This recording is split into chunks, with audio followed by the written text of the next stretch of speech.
started getting interested in rap around this time. This is 1989. Salt and Pepper, Next Plateau. What's that? Yeah, this is a Shake Your Thing single, but Is around that '89, hold on, let me I see think I that. was in. Let me see that. Is that Herbie Lovebug? I'm recording too. Yeah, Is that Herbie Lovebug? Who is that? yeah, her.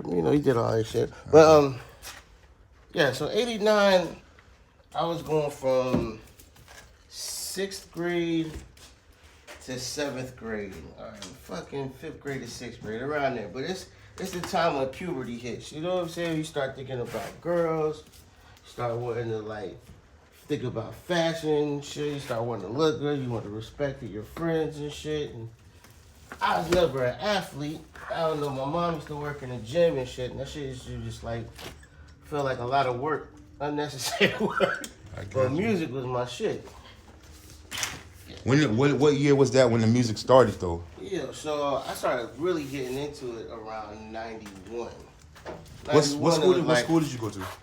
Westover. I was at Westover Junior High at the time. And what year did you graduate so we know what 91 was? I graduated in 96, 97. Okay. So we talking about the time when most dudes do it, going from junior, that summer going from junior high to senior. Going to junior high, senior high, man. And so back then, making beats and shit was a mystery, man. Like, we heard of samplers, but magazines and shit, we really didn't read them other than Word Up and Rap Masters, whatever you could pick up. But they didn't have you should buy an MPC, you should buy a sampler. It was just you'd hear rumors and shit. I heard that you could get this machine and then you turn the knob on and it'll take the lyrics out of the machine and it'll just be instrumentals. And that was bullshit. Toronto let me ask you something. I don't want to cut you off too much, but I'm a rap nigga, a beat nigga too. So I'm thinking in my head, 91, is that before the MPC 60? I don't know. I know back then the beats was SP 1200s. Is that how you came in? What did you come in on? Well, I came in with a Gemini 8-second sampler, a turntable, and a dual cassette deck recording. Yeah. And you know who taught me that shit? Who? Izzy Nice. Shout out. Izzy Nice taught me that shit. Back then it was DJ Big Mike. But that's what I know him as. Yep. I got the sampler, didn't know what the fuck to do with it. You know what I'm saying? I had got some Gemini BD10s. I got this big ass mixer. It was like a 4-channel mixer, but the reason why I got it was because it had the 8-second sampler on it. And I knew somehow if you had the sampler, you could make a loop and make beats. So when I was doing it, I was just looping shit. I'd find a sample, play that shit, tap the sample, try to get it on time, and just loop the shit, and then record it on tape. 5 minutes, 10 minutes, same joint, no changes, just the 8-second loop. And then Mike came over. I don't know, I hadn't met Mike. I was in this rap group. First rap group I was in was me, my man Danny Simpson, fucking Baba Jah, rest in peace. That was my man Kevin. And my friends from my neighborhood was Manny Starks, Drew, and I think Jabari came in after, a year after I started rapping. But yeah, so beat maker, we were back on the 8-second sampler. So I would make the loops, right? And then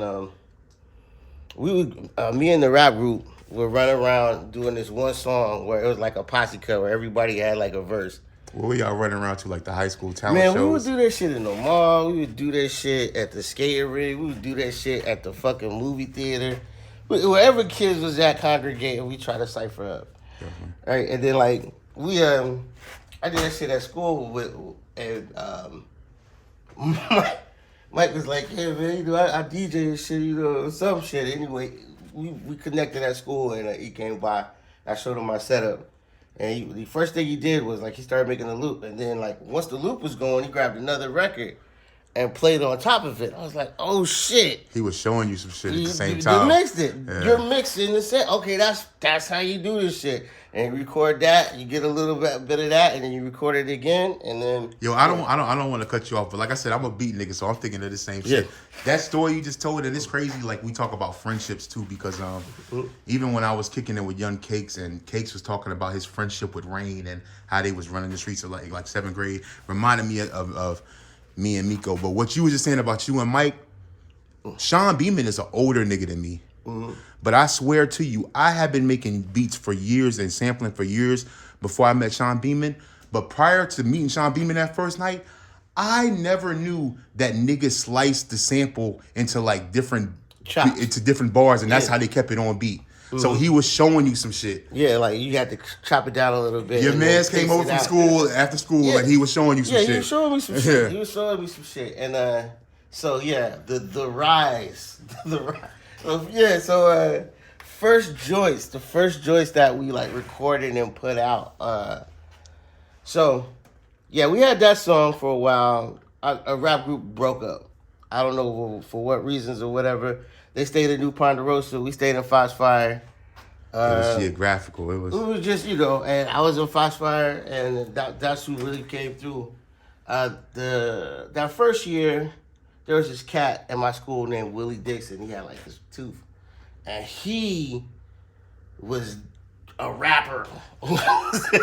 like he was the real deal. But like been doing it. I'm in 7th grade or 8th grade, and I'm looking around, and rappers in my neighborhood. Willie Dixon was a rapper. This cat was sick with it, but like was he on wax or what? Are you talking about nah. He was just a MC close to me in my neighborhood. That's a whole other story behind that shit, but yeah, he inspired me. I wanted to write. I wanted to rap and shit, and this is a whole lot. You basically. This is 30 years ago. There's a lot to cover, man. There's a whole lot going on. We got time though, my G. In Foxfire. So like I said, where we at in the story now is like I said, you done met Big Mike. He's kind of schooling you, but you also got the group. The Fat Boys break up. That happens. Yeah. So now you off on your own, and you trying to figure out. You trying to navigate the world on your own, the world of hip hop on your own. This is I know, like a life-changing events and shit. Okay, so like the year I was in 9th grade, that was the last year for the junior high at Westover. Like after that year, it turned into a middle school, right? Yeah. And the grades pushed back 6th through 8th. But I failed 9th grade that year, right? So I failed the 7th, my nigga. Ain't nothing wrong they with that, rolled me up. But here's the thing, though. They rolled me up into the senior high school at 9th grade. Like all of my classmates were in 10th grade. I was in 9th grade again, but this time I was in the senior high school, right? Was it like that? I think it was like that. In any case, I had to make new friends. Yeah. And Jabari Young, we were in class one day. I think we liked the same chick named Victoria. And I don't know, you know what I'm saying? I had this idea for a beat. We linked on some hip hop shit, talking about beats and tapes and shit. And he came by, and I showed him a sample. We made like a little loop or whatever, and we wrote like 2 verses, and his verse was better than mine. So hold on, I ain't trying to stop you again, but let me slow you down. So this is just the 8-second Gemini sampler. What is the loop? I ain't trying to snitch on you, but what is the loop? I'll show you. So, because you still got the record to this day. You got the sampler to this day? Nah, this is not. I'm just going to give you an idea of what it would look like. Okay. So this right here, you have a button on here, right? Yeah. And it's a sample. It's a sample trigger. You hit this button. What Gemini is it? Because we can just throw it in there. I think it's like a, damn. If you look at this Scratchmaster PMX or something like that, you might find one that looks similar. But, yeah. So you would plug your turntable into the mixer with the sampler on it. We got that. What's the sample though? What was the beat? What was the loops? Oh shit! All the originals. I'm talking about you and your man that day. Oh, that day. Yeah. Oh, okay. So I did. You and Jabari Young that day. What's the joint? I used to have these ideas for splices where I would take a half of one beat and a half of another beat and put it together. So I took the top billing. Everybody was using that the drums. That part. I took and then I had the idea to take the first part of So What You Saying, where it goes and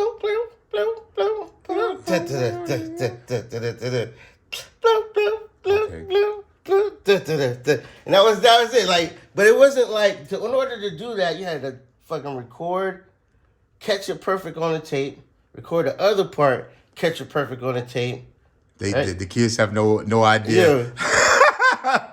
Play it, record both of those on the sampler. I never accomplished that. Yo, But I don't want to cut you idea, off, but my nigga, that's called like a tape mix, right? yeah, it's a tape. And you might not even have knew it at the time. Yeah, man. You know, out here in the wilderness, we didn't really have all of the information, but you could hear the shit, and then you would try to emulate the shit. But yeah, damn, man, we got all the way in the beginning. It's a lot. It's 30 years ago. Yeah. So, what artists have you worked with? We know you rock with DJ Big Mike, who was DJ Izzy Nice, who was a legend, and we definitely gonna holler at him. Man. But who else have you worked with in the Ville, and who else have you worked with on other levels and everything? All the people I came up with are kind of my best friends, like Jay, Doc Verse, fucking Ford, me and Ford.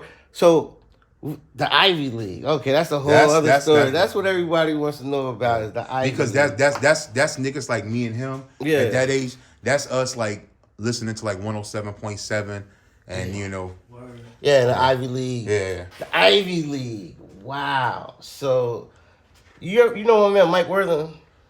I'm not sure. You don't know why we go by double MC sometimes? Like I said, I always tell people I gotta meet somebody like Mike, 7 times. Mike came to Westover from 71st that year. And we was already on our rap shit, but he I don't know, he came up with the name Ivy League. And he was kind of like I had linked up with Jones and Twan and fucking it was this group called Nappy Head Delinquents back then. And they was in 71st. I saw them open at a show, and I approached them like, "Yo, that show was dope. I'm trying to, link, work on some music together." I approached Jones first, and Jones was cool. He gave me his We just checking out the polo, man. But Jones Jones linked with me. He told me about this guy Psych 101, and Psych 101 was this military guy that had a studio in LaGrange, and he was like he was a rapper from like the Houdini era, you know what I'm saying? Yeah. He's an old school rapper, but he took us in and let us record in the studio. He took them in. He didn't take us in first. But since we wanted to be here, we would go, he linked us over to them. But I want to point out, my nigga, like, I want niggas to understand too that this is not 2022. This is not where any nigga can just get on BandLab and put some shit out there. This was like, you had to go through an order of rank for you even to get your name established to the point where niggas would even invite you to the studio. Yeah. Nah. So you obviously knew what you were doing at this point in time. I mean, as far as hip hop itself was young, and you were young and full of energy. We were hungry. You know what I'm saying? Back then, that's you want to make a name for yourself. So and that's what it was about. Yeah, and so you would battles. You know what I'm saying? You would fucking perform at the drop of the hat, and somebody said, "Yo, you can rap it. Kick a verse." You kicked the verse, and it had to be good. It wasn't like so who is all in the Ivy League? All right, man. So I start with Mike since he gave the name, but so rest in peace, Stephon Carter. He was in the Ivy League, and Steph was our E. Smith connect. Steph and Jones knew each other from wherever, and Steph knew a lot of other peripheral people. Chuck, Chua. You called him. He was in Ivy League.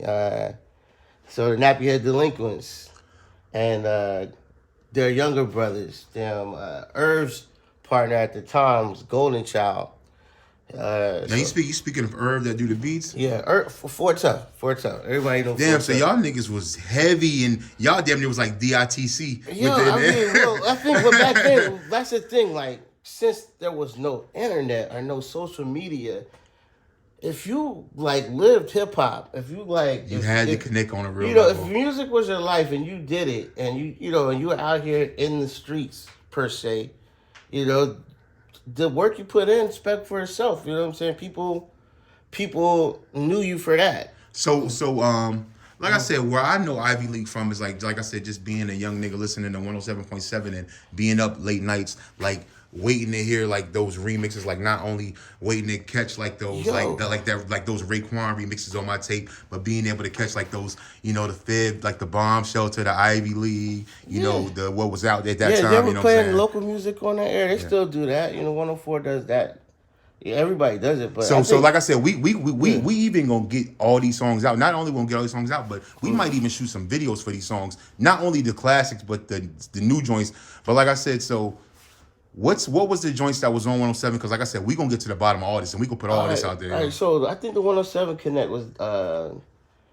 I think there was these producers that stayed with Site 101, Top and Wave, and I think they had like a connect there. So they were doing Character Assassins. Character Assassins was super big at the time. On 107.72. Yeah, but the thing that happened on 107.7 is we did a party at Sykes' house, and they recorded it, and then they aired the party, and the party, everybody got on the mic. You know, it was like open. Where did they air that at? They aired it on 107. Oh, okay. So they aired the audio. Yeah, they did like the audio for the party. Who all got on there? Man, damn, I can't remember. I know I was on there though. I got you. Nah, fucking that shit damn near sound like when them Houston niggas did that June 17th or whatever, when it's like when all of them niggas was on there, it was like just niggas just gang banging a wax. Yeah. It was fun. It was fun. And then shit that we put on 107, we did like 3 songs. They're embarrassing. I just want to say that now. If somebody has some tapes, go ahead and burn them shits. Nah, we gonna put them up. I'm letting you know right now, like we gonna upload them, yo. I'm gonna check with you first. I'm gonna check with you first, but we gonna upload them, yo. Yeah, them tapes is lost in time, but shit. You be surprised. You be surprised what niggas got in their garage. Man, yeah, you're right. Let me ask you this though, so you talking about, like I said, that's damn near like DITC, like with with Buck Wild and them. Okay. So you got Irv, you and Big Mike. I mean, is it like any competition, or is it just what is that like? Zeph was making noise and shit. That's Open Eyes and Zeph Lessons and niggas. Goddamn. Look at all the cats that came up after us that just went crazy. Fucking Dub Magic, man. Like a baby, you know. Still doing this thing right now again. Yeah, heavy guy. I like the shit he got with Madrina. Yeah, I'm just saying, like, music in the Ville. There's a lot. There's niggas I haven't heard of, but I know. Shit, back then, it was really the equipment though. That's what you're following. You're following the studio. You were following, like who had this shit? Who could do this shit? So who actually had this shit, Mike? Yeah, I had man. Yeah, I got my ASR in 95, 96. The keyboard or the? I had the ASR 10 keyboard, and then the X came out a couple years later, and that more people started getting the X. But I had an ASR 10. Zeph Lessons had an ASR 10.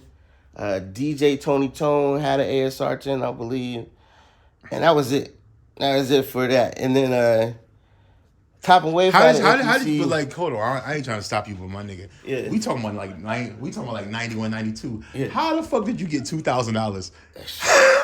Like, I mean, tell me as a kid. Straight honest, man. My parents looked out. My parents, my mom and my dad. It was funny too because I wanted one, right?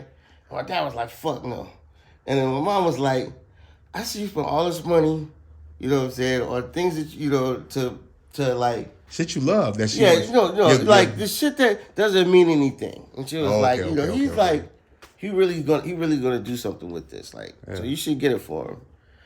And he got it for me. And like, what I'm saying, rest in peace, Mom. But yeah, that's what set it off. Years later, she grew to regret that decision because like hip hop does not fucking pan out as a fucking career at 21 for some people. For most people. Definitely, 100%. I mean, and then, another aspect of it is the environment. You know what I'm saying? Like, you really got to take your wares to the market. Like, you're not going to get nowhere if you stay in fucking Fayetteville your whole life. So at that time, was y'all niggas, like, going to New York? What was y'all doing? Because at this point, y'all clicked up. Y'all got MCs. Y'all got DJs. Like, what are y'all doing at this point? Other than getting it on 107? Yeah, this is the 90s, 95, 96. I'm still in high school. So now I'm just running around rapping and doing other miscellaneous